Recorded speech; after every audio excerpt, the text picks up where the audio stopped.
경남의 코로나19 확산세가 여전합니다. 함안의 한 남성은 입대를 위한 검사에서 감염 경로 불분명으로 양성 판정을 받았습니다.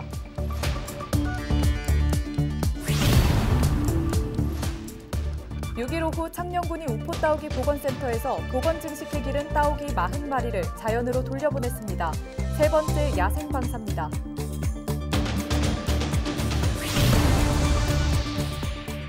경남에서 시작한 작은 학교 살리기 프로젝트가 성과를 내고 있습니다.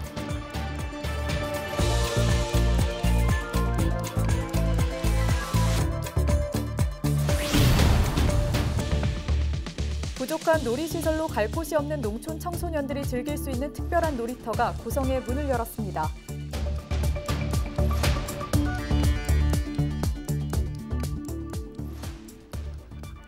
시청자 여러분 안녕하십니까? 헬로티비 뉴스 경남입니다. 코로나19 소식 먼저 전해드립니다. 6일 경남에서는 23명이 코로나19 확진 판정을 받았습니다. 지역별로는 사천이 7명, 진주 6명, 김해 5명, 양산 2명, 밀양과 함안 산천이 각 1명입니다. 사천 유흥업소와 진주 노래연습장, 김해 보습학원 관련 확진자가 계속해서 발생하고 있습니다. 함안에서는 20대 남성이 입대 전 검사에서 감염 경로 불분명으로 양성 판정을 받았습니다. 6일 오후 5시 기준 경남 코로나19 누적 확진자는 사망 16명을 포함해 4,117명입니다. 함안군에서 아스트라제네카 백신을 접종한 50대 한의사가 숨져 당국이 정밀 조사를 벌이고 있습니다. 이 한의사는 지난달 의료진 접종 대상자로 아스트라제네카 백신을 맞았습니다. 6일 코로나19 예방접종 대응추진단은 부검의 유관 소견을 전제로 심장에 이상이 있는 것처럼 보이고 동맥경화가 일부 확인됐다고 밝혔습니다. 이어서 사망에 어떤 영향을 미쳤을지는 추가 정밀검사가 진행돼야 사인이나 부검에 대해 정확히 이야기할 수 있을 것이라고 설명했습니다. 경찰은 지난 2일 아침 6시쯤 55살 A씨가 자신의 집에서 숨져 있는 것을 요양보호사가 발견해 신고했다고 밝혔습니다. A씨는 지난달 26일 백신 접종을 받은 뒤 두통과 고열을 호소했으며 평소 기저질환이 있었던 것으로 알려졌습니다. 창녕군 우포따오기 보건센터에서 보건에 기른 따오기가 자연으로 방사됐습니다. 6일 방사된 따오기는 모두 40마리로 암컷 3마리, 수컷 7마리를 케이지에서 인공 방사한 뒤 나머지 30마리는 스스로 날아가게 했습니다. 특히 세 번째를 맞은 올해 방사는 수컷 비율이 높았던 지난 2차례와 달리 수컷과 암컷 비율을 1대1로 20마리씩 맞춰 자연 정착과 보건 기대를 높였습니다. 따오기 복원의 최종 목적점은 야생에서 따오기가 건강하게 살아가는 모습입니다. 그래서 따오기가 야생에서 산란과 부화 그리고 또 건강하게 살아가는 모습이 따오기 복원의 최종 목적점이라고 말씀드릴 수 있습니다.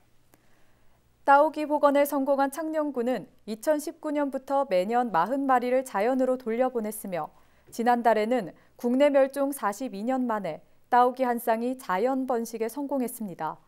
창녕군은 서식 환경을 조성하고 하반기에도 40마리를 추가 방사해 따오기 복원에 힘을 쏟는다는 계획입니다. 서식지를 통해서 따오기가 자유롭게 먹이를 섭취하고 먹이를 섭취하면서 생존율을 점점 더 높여갈 때 번식 쌍들이 더 확보되는 거거든요. 그래서 서식지가 가장 중요하고 그러한 서식지를 관리하는 데 이제 모든 군민들 또 모든 국민들께서 우리 따오기를 보호해 주시는데 동참해 주시면 좋을 것 같습니다. 놀이 공간이 부족한 농촌 지역 청소년들은 문화와 여가 생활을 즐기기 위해 인근 큰 도시를 오가는 경우가 많습니다. 고성에서는 이런 청소년들이 지역에서 놀 수 있도록 특별한 놀이터를 마련했습니다. 표영민 기자입니다. 대형 스크린 앞 로잉 머신을 움직이자 화면 속 캐릭터가 힘차게 노를 젓기 시작하고 무리를 가르는 조정 경기가 펼쳐집니다. 다른 한쪽에서는 동작 인식을 기반으로 한 게임도 즐길 수 있습니다. 오락실로 오해받을 수 있는 이곳은 다름 아닌 고성군 청소년센터. 고성군이 VR을 활용한 체험형 게임을 즐길 수 있는 청소년 놀이터를 마련했습니다. AR이라는 새로운 게 신선하고 새로운 게 들어와서 그런지 아주 반응이 아주 좋은 것 같습니다. 좀 더 오랫동안 하고 싶은 그런 말을 많이 했고요.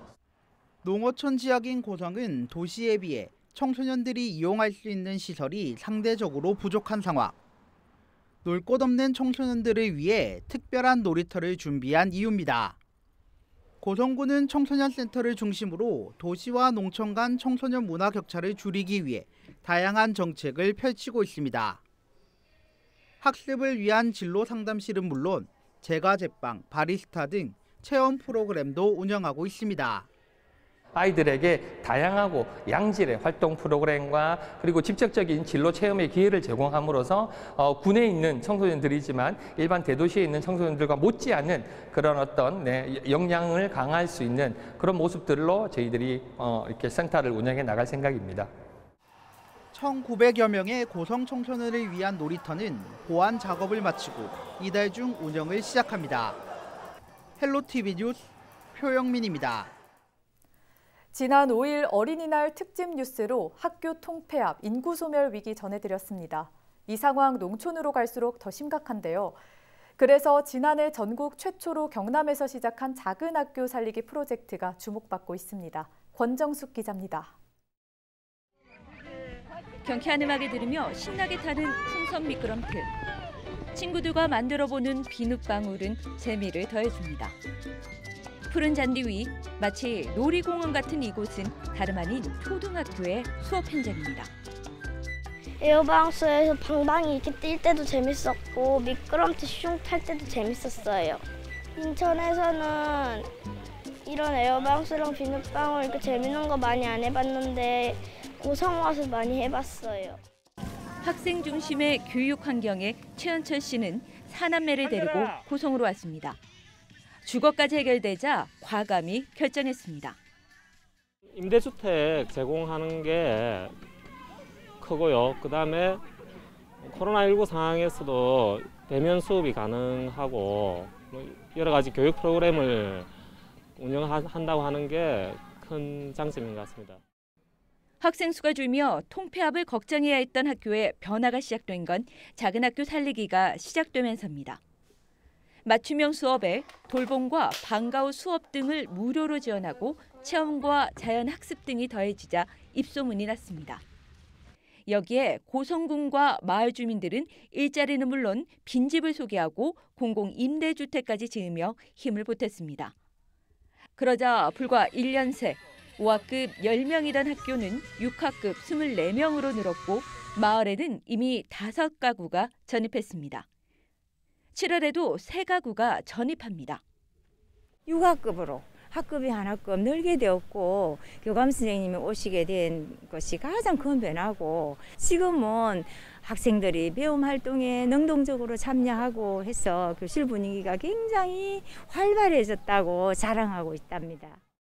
지난해 기준 경남에서 학생 수 60명 이하인 학교는 23%, 특히 초등학교 10곳 중 3곳이 작은 학교입니다.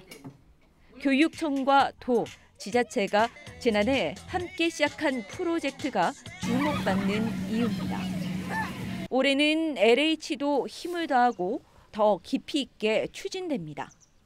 행정기관이 함께 참여를 하면서 거주지와 일자리에 대한 정보를 함께 제공을 하고 있습니다. 그러다 보니 온 가족이 함께 이주를 해올 수 있게 되는 상황이 되었고 올해는 LH가 저희 사업에 같이 합류를 했습니다. 그래서 각 지역마다 10개의 10호씩 가구를 공공임대주택을 건립해주는 일에 동참을 해주셨고 온 마을이 보물 같은 아이들을 키우는 작은 학교. 올해는 3곳의 학교가 더해져 학교와 지역 소멸의 한계를 뛰어넘습니다. 헬로티비 뉴스 권정숙입니다. 지난 10여 년 동안 경영난에 시달려왔던 한국실크연구원이 최근 정상화 방안의 핵심으로 실적 평가제 도입을 검토하고 있습니다. 하지만 노사 간 입장차가 적지 않습니다. 김현우 기자의 보도입니다. 해마다 2억 5천만 원의 적자로 운영에 어려움을 겪어왔던 한국실크연구원. 경영 정상화에 시동을 건 건 지난 2019년부터입니다. 먼저 조직이 대폭 축소됐고 원장 전용 차량과 휴대폰이 폐지됐습니다. 여기에 원장 연봉 5%, 전 간부 직책수당 전액 삭감이라는 강수를 둔 것. 이 같은 노력을 보이자 경남도와 진주시는 보조금을 확대해 정상화 후방 지원에 나섰고 실제 2019년과 20년에는 흑자 경영으로 돌아서기도 했습니다. 문제는 여전히 높은 지자체 보조금 의존도입니다. 현재 경남도와 진주시에서 받는 보조금은 13억 5천만 원으로 전체 예산의 절반 수준. 만약 지자체가 지원을 끊을 경우 당장 인건비조차 제대로 지급할 수 없는 형편입니다. 이 때문에 실크연구원은 실적평가제 도입을 검토하고 있습니다. 보조금은 더 받아내기 힘들고 워낙 실크 산업이 침체기다 보니 공장 가동 수입 확대도 부정적입니다. 결국 정부 연구과제를 더 적극적으로 따낼 필요가 있다는 겁니다. 근무 성적 평가 제도가 없습니다. 그래서 근무 성과 평가 제도를 통해서 또 실적이 우수한 직원에 대해서는 또 인센티브를 제공하고 또 실적이 부진한 사람들에 대해서는 분발을 촉구하면서 실크 산업 발전을 유도하기 위해서 도입하려고 하는 제도로 타 기관에서도 이미 다 시행하고 있고. 하지만 과정이 그리 순탄치 않습니다. 지난 연말 열린 실크연구원 이사회 내용입니다. 경영혁신 시스템으로 실적평가제를 도입하고 일부 직제를 변경하기로 했습니다.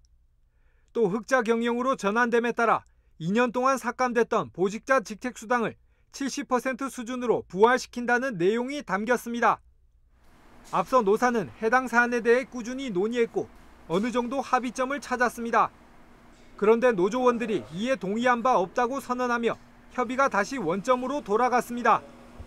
특히 실적평가제를 도입할 만큼 위급한 상황임에도 보직자 직책수당을 부활시킨 점을 이해할 수 없다고 주장하고 있습니다. 평가제도를 도입을 하면은 이제 결국 평가의 대상자인 노동자들의 의견을 수렴해야 되는데 그것이 없이 진행되는 것에 대해서 저희가 좀 부당하다 이렇게 문제 제기를 좀 하고 있습니다. 평가 결과에 따라서 일부 노동자들에게는 임금이 삭감될 수도 있는 우려도 있어서 연구원 측은 곧바로 반박에 나섰습니다. 현재 연구 실적에 따른 수입이 줄고 있는 데다 직원 간 실적 편차가 너무 크다며 평가제가 반드시 필요하다는 입장입니다. 또 직책수당의 경우 보직자들이 2년 동안 피해를 입었고 경영이 정상화되면 원상 복원하기로 이미 협의된 사안이라는 것. 여기에 무보직자 수당은 계속해서 지급된 만큼 보직자들의 책임감 함양을 위해 복원이 불가피하다고 설명했습니다.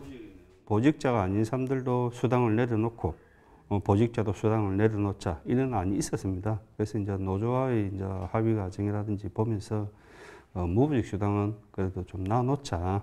그래서 그렇게 해가지고 이제 보직자들만 수당을 전액을 반납을 하고 비보직자들은 계속 수당을 받아간 상태입니다. 실적평가제 도입을 놓고 진통을 겪고 있는 한국실크연구원. 노사 양측의 원만한 협의가 이루어지지 않는다면 경영 정상화의 의미는 퇴색될 수밖에 없습니다. SCS 김현우입니다.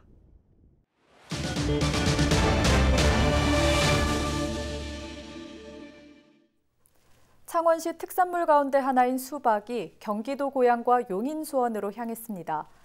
6일 오전 창원시는 창원수박 특례시 홍보 사절 출정식을 열고 수박 약 1,500통을 3개 도시로 보냈습니다. 이는 지난달 열린 전국특례시 시장협의회 출범식에서 맺은 4개 도시의 특산물 공동 마케팅 업무 협약에 따른 겁니다. 시는 지난달 말까지 창원 수박의 사전 예약을 받았으며 주문량이 많아 물량 준비에 어려움을 겪기도 했습니다. 경남FC 유소년재단이 새롭게 출발했습니다. 6일 현판식을 열고 본격 운영에 들어간 경남FC 유소년재단은 앞으로 도내 유소년 축구의 발전을 위해 주도적인 역할을 하게 됩니다. 재단은 지난해 12월 경남FC가 자본금 2억 원을 출연해 설립했고 지난 3월 기획재정부의 공익법인 지정을 받아 기부 후원금 모집이 가능해졌습니다. 재단 이사장은 경남FC 박진관 대표이사가 겸직하며 경남FC 임직원들이 재단 사무국 업무도 맡습니다. 이날 경남FC 이사진 25명이 재단 후원회인 아너스클럽 1호 가입 행사도 가졌습니다. 창원시의 농업 분야 특별점검에서 불법 사례가 무더기로 적발됐습니다. 창원시 농업기술센터는 농지이용 실태와 농업보조금 사후관리 실태, 관광농원 개발사업 등 3개 분야 2,700여 건을 대상으로 특별점검을 진행했습니다. 그 결과 농지이용 실태 분야에서 불법 형질 변경 8건, 휴경 112건, 공부자료 미일치 310건을 적발했습니다. 시는 불법으로 형지를 바꾼 농지는 원상복구 명령을 내렸으며 이행하지 않을 경우 고발할 계획이라고 밝혔습니다. 또 정당한 사유 없이 농사를 짓지 않은 농지는 농지법 규정과 절차에 따라 처분 의무를 부과할 예정입니다. 농업보조금 분야에서는 2건의 중대한 위반이 적발됐습니다. 시는 사후 관리기관이 남았지만 다른 사람에게 양도한 2건은 보조금 약 2천만 원을 환수하기로 했습니다. 마산 하포구의 관광농원 4개소 조사 결과 모두 경기 침체로 사업기간을 연장하거나 추진이 부진한 것으로 파악됐습니다. 시는 법령 적합 여부를 따져 변경 승인하고 공사 진행 상황을 지도 감독할 계획입니다. 창원시 마산 하포구 월영동 인구가 4만 명을 넘어섰습니다. 지난 2000년 이후 마산 지역동 가운데 인구가 4만 명을 넘은 곳은 월영동이 처음입니다. 월영동 인구는 월영마을 아파트 입주가 시작된 지난 2000년 3만 8천 명을 기록한 이후 매년 줄다가 2016년 약 3만 명으로 최저치를 기록했습니다. 이후 최근 4,200가구 대단지 아파트가 들어서면서 인구가 급증했습니다. 특히 지난해 9월부터 지난달까지 인구 약 8,600명이 늘었는데 이 중 2천여 명이 김해와 함안, 부산 등 다른 지역에서 전입한 것으로 조사됐습니다.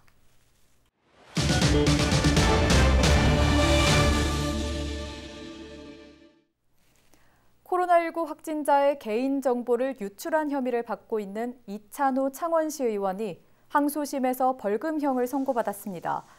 창원지방법원 제3형사부는 확진자의 개인정보를 메신저로 가족 대화방에 공유해 개인정보보호법 위반 혐의로 재판에 넘겨진 이 의원의 항소심에서 검사의 항소를 기각하고 벌금 100만 원의 원심을 유지한다고 밝혔습니다.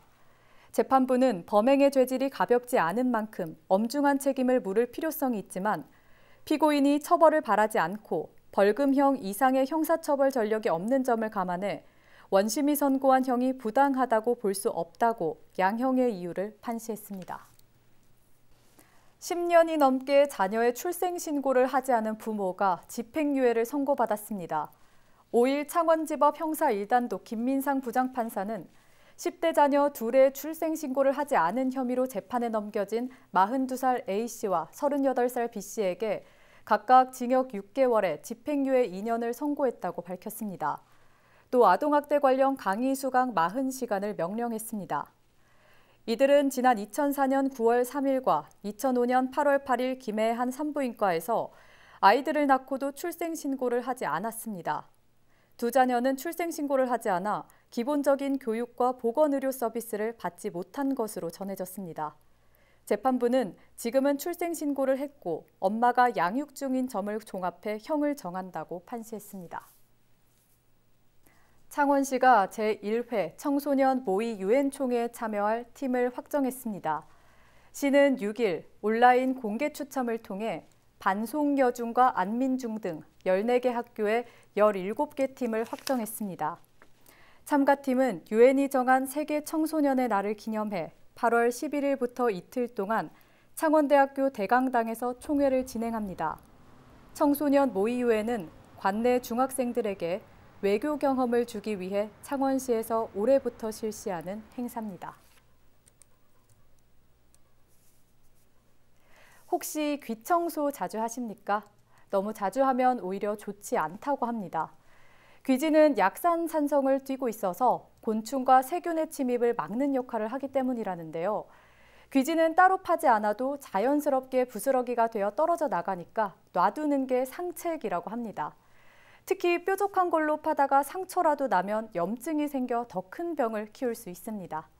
귀에 물이 들어가도 면봉을 사용하기보다는 헤어드라이어로 찬바람으로 말리는 게 좋다고 하니까 참고하시기 바랍니다. 이상으로 뉴스 마칩니다. 시청해주신 여러분 고맙습니다.